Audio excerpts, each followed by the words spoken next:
Good morning. Honorable Chairs, Vice Chairs, Ranking Member Harding, it's an honor to be seated before you. To the Environmental Committee, I thank you for the opportunity. I'm joined here this morning with Mr. Gordon Ridgway. He's the First Selectman of Cornwall, Connecticut, and together we'll both be testifying in support of House Bill 5873, which is an act requiring notice to pesticide applications by railroad companies and requiring vegetation management plans by such companies. As a lifelong resident of Connecticut, more specifically the amazing Northwest Corner, I've always been keenly aware and conscientious of our environment and the overall beauty of our vast landscape. From towering mountaintops, sweeping valleys, and more lakes and ponds that could ever be fished in a lifetime, Northwest Connecticut is a beautiful place to call home. Most recently, many concerned residents who live along the Berkshire Hills Route Railroad Corridor have raised warning flags after an observation had been made in the towns of Kent, Cornwall, and Falls Village. Due to the indiscriminate fog-style applications of certain menacing herbicides, it was quickly realized that this practice led to the destruction and decimation of countless white pine trees and other various native species. After meeting with multiple families, expert arborists, and ecologists, I began to research and seek out a solution. During my research, I soon noticed that foliage and shrubbery on the Massachusetts side of this corridor, which extends from Sheffield, Massachusetts to Pittsfield, was lush, green, and blossoming in every direction. Then I began to wonder, what was the underlying cause of the abusive practices here in Connecticut? It turns out that our neighbors to the north had extensive legislation and monitoring policies already in place to address these critical environmental issues. This bill would require railroad companies to create annual vegetation management plans and submit it to each municipality's chief elected official. Full acceptance of this VMP would include public notification of spraying and application, and must be made prior to any treatment, if at all, and any continuous mitigation operation. I thank you for your time, and I ask if you could hold questions until the good First Selectman has completed his testimony. Thank you. Yes, thank you, Brian, and it's good to be here in front of the Environment Committee. I'm here in strong support of Bill 5873. The need for this bill was demonstrated over the past 2 years by the excessive spraying by contractors working for the Housatonic Railroad Company in northwestern Connecticut. The effects of spraying went well beyond the standard practice and damaged trees well away from the tracks. I have attached some letters, photos, video, and articles documenting the effects of this aggressive spray program. The nearby trees continue to decline and die. Clearly, a more balanced vegetation program would be better for the residents of our town, the Housatonic River, and our environment while meeting the needs of the railroad. Thank you for your consideration, and I also would like to point out, hopefully you got the pictures that we got from residents that live along the railroad. I'd like to point out also that the Housatonic Valley Association, which is based in Cornwall but monitors the health of the Housatonic River from Canaan down to its mouth on the Long Island Sound, did point out that these railroad tracks road goes right through the upper Housatonic Heritage Area, the state designated wild management, trout management area, and the recently nominated wild and scenic section of the Housatonic River. Also, I'd point out that the right-of-way is actually owned by the state of Connecticut, which means, in theory, it belongs to the people of the state. Two small changes I would suggest in the bill. If it's possible to give the towns more notification time, say 60 days instead of 21, we can have a better chance of notifying our people of what's happening. And also, I know for some towns in the state this may not be an issue, so perhaps the language could be changed from municipalities may hold hearings as opposed to shall hold hearings. That means I know all towns have a full plate, and in some places this may be an issue. Some places it may not, but also that may be an incentive for the railroad companies to have a responsible spray and maintenance program so they don't have to have a hearing process if they do a good job. But again, thanks to Representative Ohler for bringing this up, and I think it would clearly address a pressing need in our area. Thank you, Representative, and thank you, Mr. Ridgway. I'll entertain questions from the members. And Representative Harding. Thank you, Mr. Chairman. Thank you, Representative, and Mr. First Selectman, for your testimony. This is a pressing issue, and I appreciate your hard work for your community. If you can talk a little bit about the northwest corner and what this does for tourism and for the beautification of it. Really, it's the beauty and the natural resources that the northwest corner has is an essential piece of what you are. If you can explain that. Sure. So the northwest corner, obviously, we rely so heavily on our beautification, our foliage, our rivers, the ecotourism industry, whether you're canoeing down the Housatonic River, you're fishing, you're hiking our mountains. When people travel to the northwest corner, they're expecting to see the lush green foliage or the leaves change in the fall.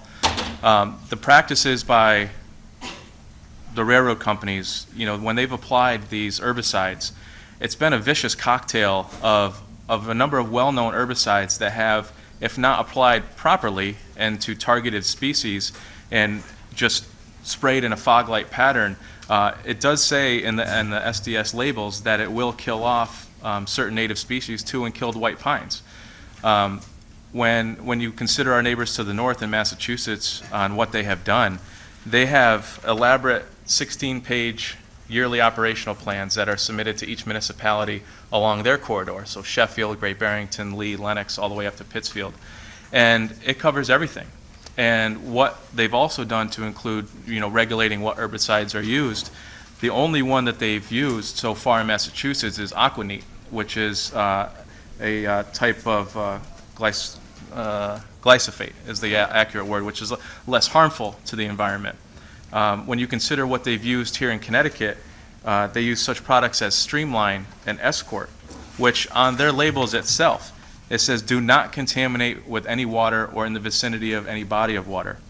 It can be injurious to non-target species. So if you don't apply this herbicide properly with the correct method, there's a chemical control and a mechanical control. These invasive species will continue to spread, and you're doing more harm than good.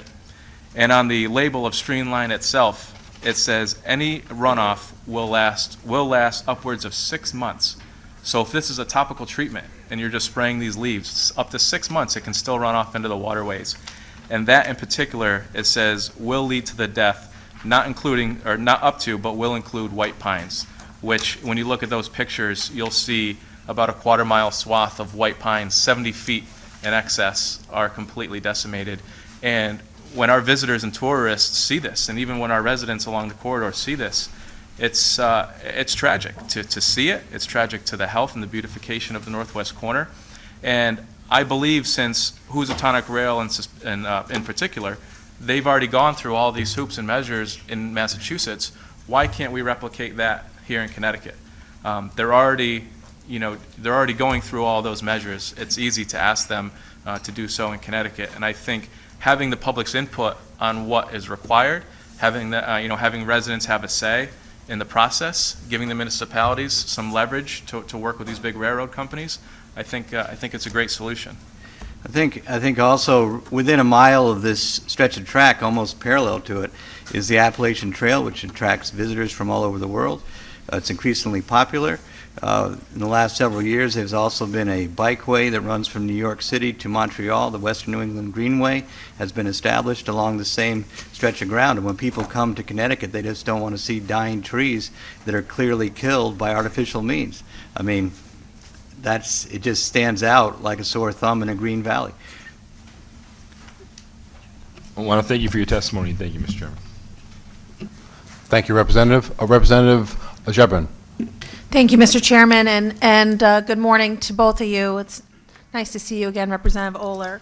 So the northwest corner isn't the only part of the state that has these kinds of issues, as I'm sure you know.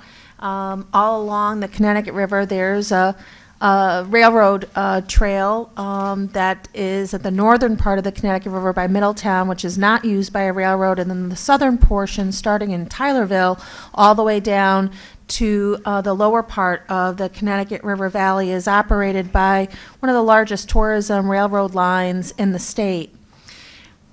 When I'm reading your bill, I just want to be clear, though, your bill does not ban them from using these sorts of herbicides. It's simply a measure of public notice. And I just want to make sure that I'm reading this correctly, because when I speak to the tourism folks that run Connecticut Valley Railroad, maintenance of their line is very critical as well. So I just want to make sure I understand this language correctly. It's a notification language, not a ban. Is that correct? It's not a ban per se, but what this does, when they submit this plan and they list the steps that they want to take for chemical control measures, and they submit it to the municipalities, each municipality has a tree warden, a licensed arborist, a licensed herbicide applicator, inlands and wetlands commissions. I'm asking that these people have the ability to review these plans. And if there's a certain herbicide in there that is more harmful than good, then the town or the municipality has the option to reject that plan and ask them to go back to the drawing board and ask them to use a less harmful herbicide. We're not banning herbicides completely, but there are certainly chemicals that do more harm than good, and we want them to really list the control methods that they're using, because if you try to just eradicate invasives, native or non-invasive species, if you just try to eradicate them with all good free will and a fog spraying, you're really going to do more harm than good. And eradicating these is a really step-by-step methodical process. Well, I appreciate you bringing this and forward in a thoughtful way. It reminds me of an integrated pest management plan, which for some reason this committee has not been willing to take a second look at, because it's really critical for a plan, and I think that's what you're talking about.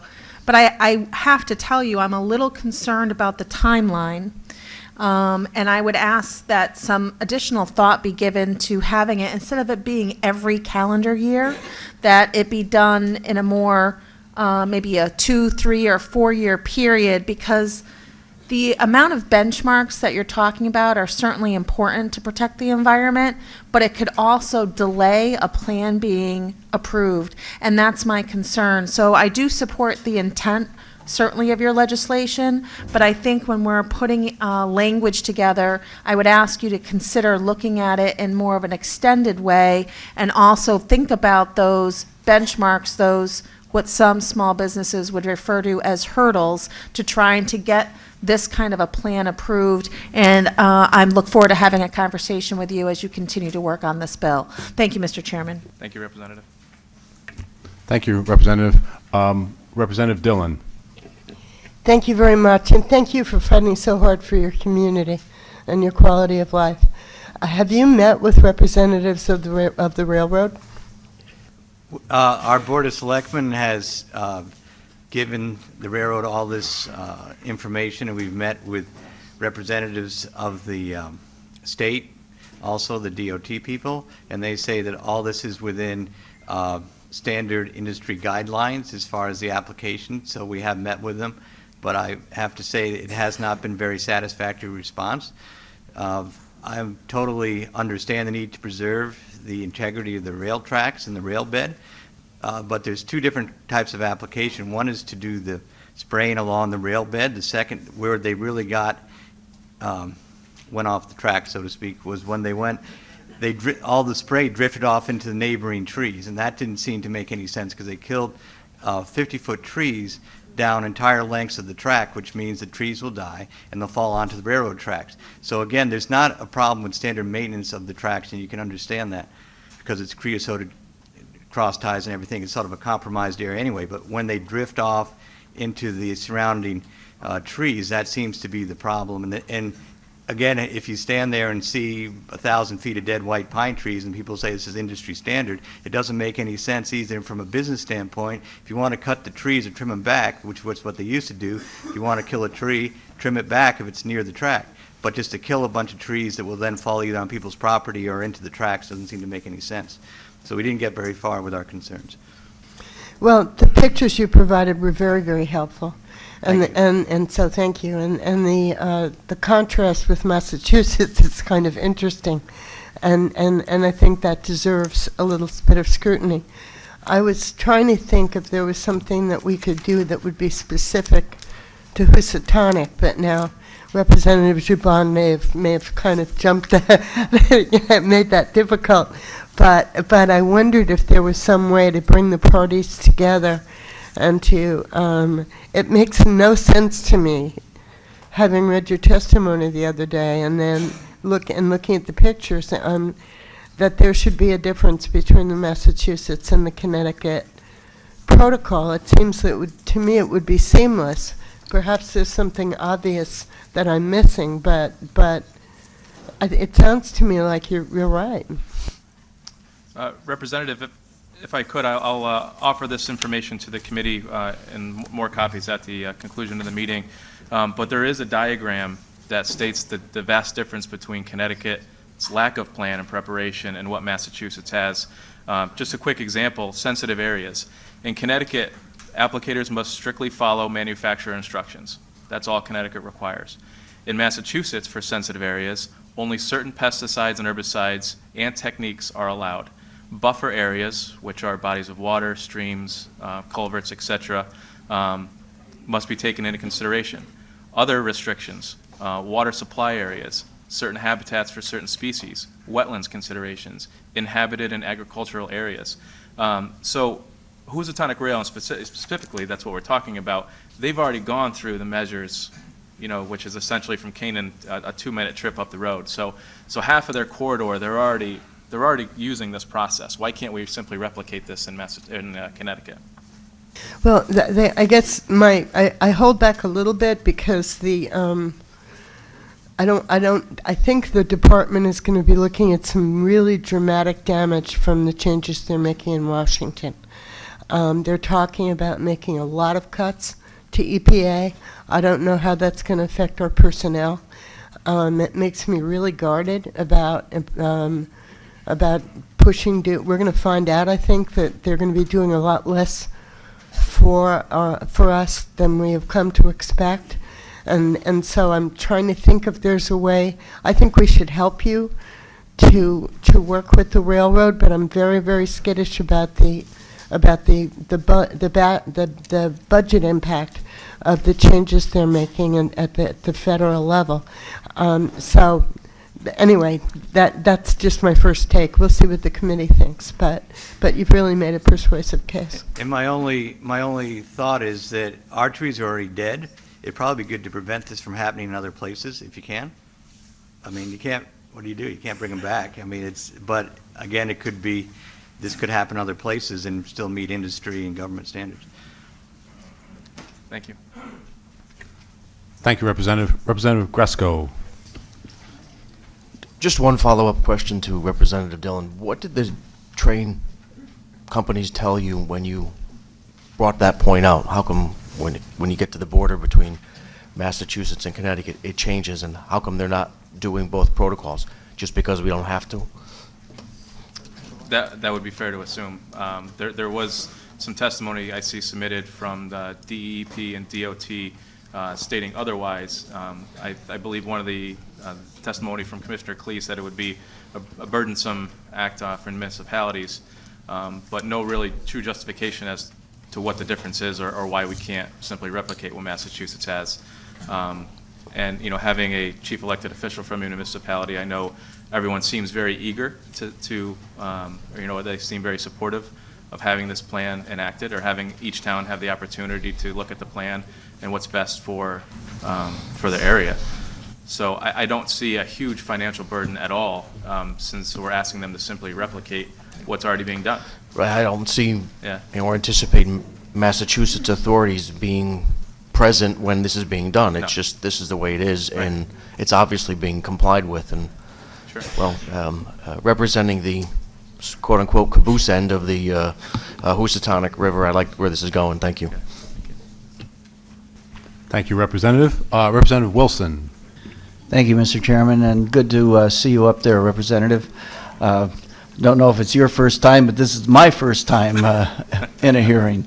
So My note is this. I'm wondering how much or if you've been in contact with other members of the Northwest COG, because I know that group is very active and involved, and I know that part of my district is East Litchfield, and East Litchfield is on the old New Haven line, and there is tourism there coming out of Thomaston running rail tours, and the defoliation that you're talking about is very visible on that line as well. So I'm suspect that the same kind of application is being done there. I see very large trees that are totally brown from top to bottom, and I'm wondering if you've collaborated or talked with any of those folks. Thank you. Thank you, Representative. This is my second official testimony, but thank you for the questioning.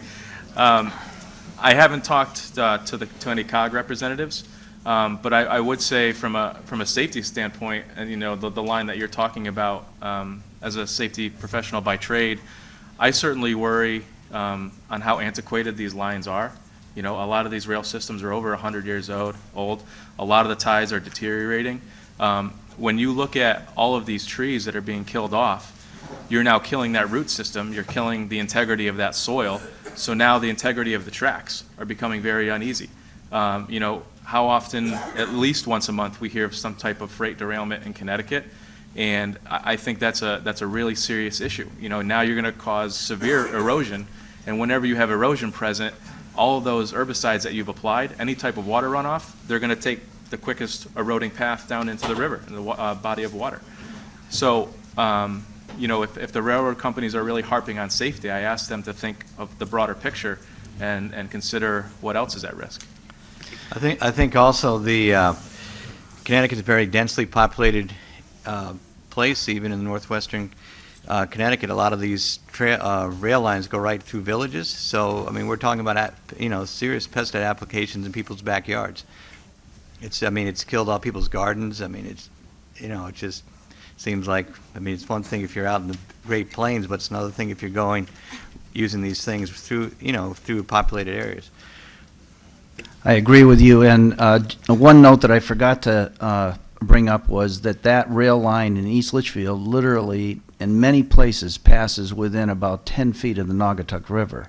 And we've spent, as a state, years and years cleaning up that waterway, and we don't need to be adding to the damage that we're still trying to correct down there.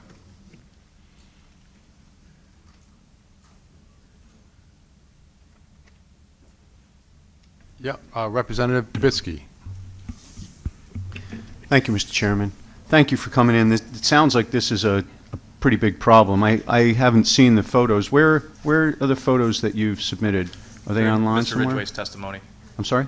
They're in Mr. Ridgway's testimony. Okay, I'll find them, but I can imagine what they look like. With the Massachusetts procedure, does each municipality individually make a determination on the plan, or is it a statewide thing?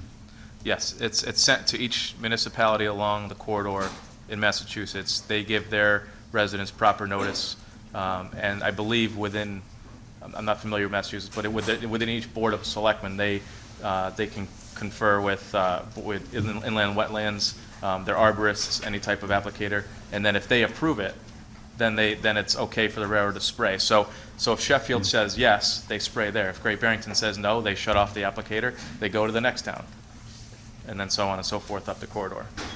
Okay, because I had some concerns, and I was looking through the testimony, and it appears that the Department of Transportation and the Department of Environmental Protection have the same concerns, that with regard to individual municipality approval, that a railroad generally can go through dozens of, or 100 different towns, and that any one of them can just decide that they don't like a particular pesticide or application method or something like that.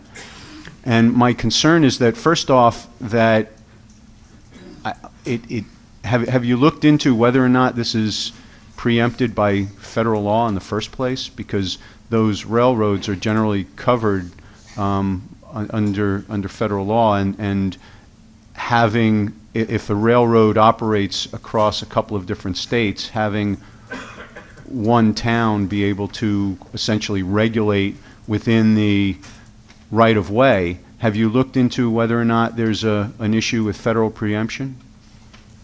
Well, I think also the fact that we're modeling this after what's going on in Massachusetts would make us more consistent, less consistent with another state's regulations that are already in place.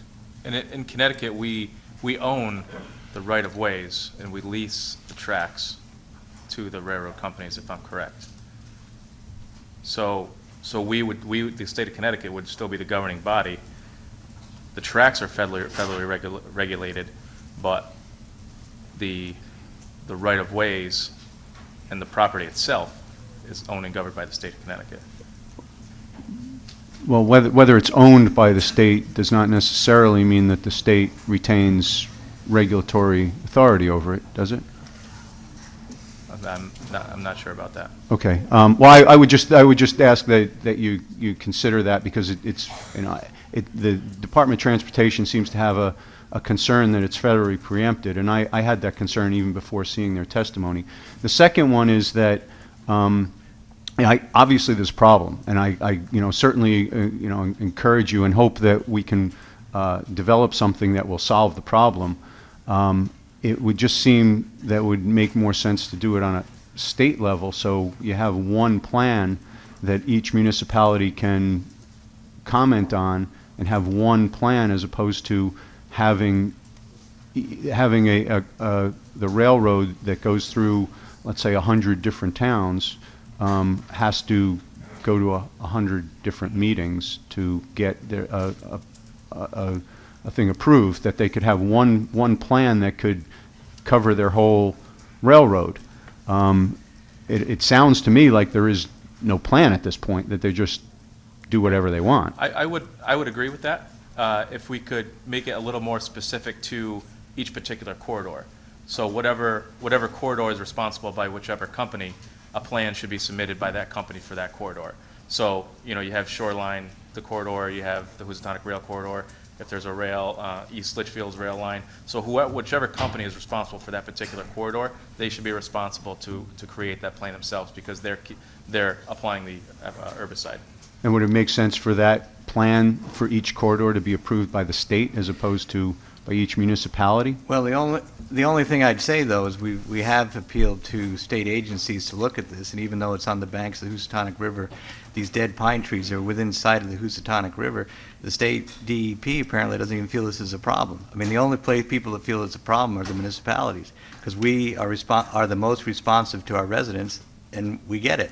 And the problem is, the farther you go up the level, as we all know, maybe the less responsive the things are. And then you go up to the federal level, they'll say, this is what we do all over the country. But bottom line is, we still have a bunch of dead trees, and apparently there's dead trees in Litchfield too. So I have no problem. We have a good working regional government, or I can understand your concern, but also I appreciate the lack of response we have gotten from peoples whose jurisdiction this is on the state level. Well, that's why I asked if there's an existing plan that, clearly whatever is in place right now didn't work in your instance. I mean, it worked, but that's the problem. Well, what I'm saying is that if there's a need for additional legislation in this area, clearly that's why you're here, because you think there needs to be additional legislation. This piece of legislation seems to be imposing this on both the Department of Energy and Environmental Protection and the municipalities. And so that says to me that right now, DEEP is not doing this, and that you're asking us to make sure DEEP does do it, along with the municipalities. And my question is, does it make sense to just put this on DEEP, as opposed to having every single municipality also responsible for it? And I would say, given the lack of response from DEEP, that the municipalities would like to be a part of the solution. okay. All right, well, thank you. I appreciate your testimony. Thank you. Any other questions by members of the committee? Thank you. I think there's a lot of interest on the part of the Environment Committee to look into this, so thank you very much for coming and offering testimony Thank you for your time. today.